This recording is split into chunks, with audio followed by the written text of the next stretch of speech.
Okay, so we have another number sequence na problem. So in our given, we have 2, 6, 18, 54, and 162. So unang-una, titingnan natin kung may obvious ba na pattern. So may common difference ba sila? So parang wala. May ratio ba sila? May parang obvious na parang yung common ratio nila is 3.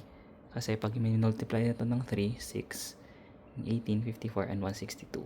But let's confirm kung tama ba yung pattern na yan. So yung gagawin natin is kunin natin yung difference. So 4, 12, 36, 108. Ayan. If yung difference nila is the same yung pattern doon sa given, eh ayan na yung pattern niya.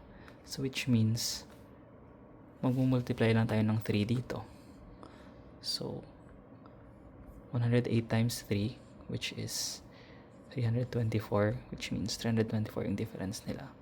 So this should be 162 plus 324 is 486.